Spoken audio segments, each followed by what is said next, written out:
So with a new product, consider price skimming or penetration pricing. This one's tough, but a lot of companies do it. This is where you look at the competitor's price, you undercut it by some gigantic amount. Your marginal cost may take a hit when you do this because, of course, your overhead is not covered. But look at the quantity that you can get just because you undercut your competitor's price. It is one way of doing this. Or you can do cost plus pricing. That's required in some environments like government, is inefficient. It means you have to allocate your prices and your costs, and it's difficult to differentiate. And it is harder to account for. So cost plus pricing is not something I'd recommend unless you're in the government environment and for bids. And optimizing based upon demand is important, but you got to be able to measure that demand. And we talked initially about that as a problem. Your limited liability to drive demand may be a problem other than your price. If you can't drive demand and you can't do it with price, then optimizing based upon demand is not easy. Price up, quantity down, price down, quantity up, demand up, supply and price are both up. Then there is yield management or demand pricing. It's dynamic. We have called it yield management for years. Now there are other names for it as well. It does require extensive knowledge of the history, the competition, and external factors. And I have quite a history at this. I invented one of the first yield management systems back in 1987. I copied the airlines and I did it for hotels, and it was kind of wildly successful. But those are back in the days. And in fact, this is a slide to show you that it was so big that at the time, the industry, the hospitality or hotel industry's journal gave me the cover story as a vendor. That's never been done before, and it has never been done since, but it was that important a subject. So the price versus the competition is what you really need to worry about if there is competition.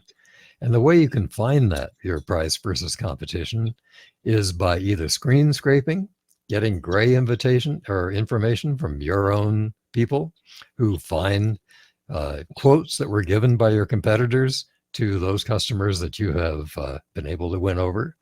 There are obviously usually public displays of price by some of your competitors, even on their websites, but it involves a limited look into the variables. You don't quite know what that price represents, but you try.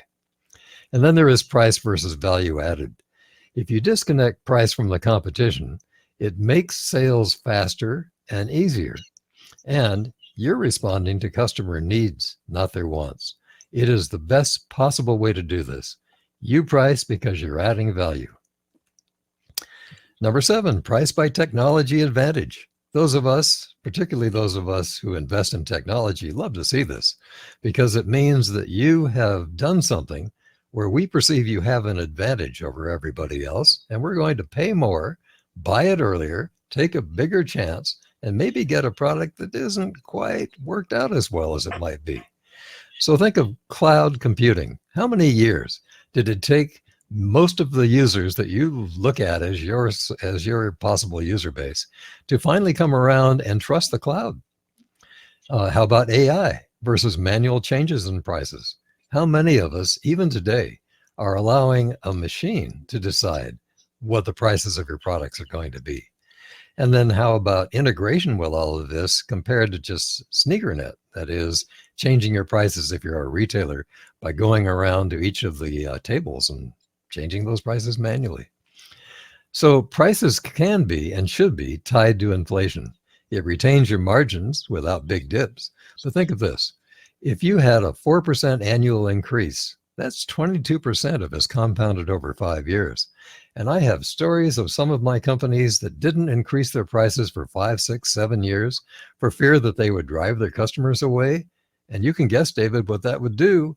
They were leaving 25 or 30% on the table. And when they finally increased those prices, those customers said, wow, that's a big one. Let me go look and see what your competitors are doing. And the answer is tie your prices to inflation in your contracts and inflate your prices as they expect prices and costs to be inflated. It works. How about pricing by division of value?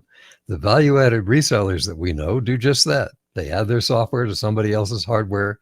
They combine two pieces of software, including their own. They do joint ventures. They have representatives that help to do just this. And sometimes they use an outside customer service organization. But they are dividing the value among several companies that are helping them to provide the things they need to do.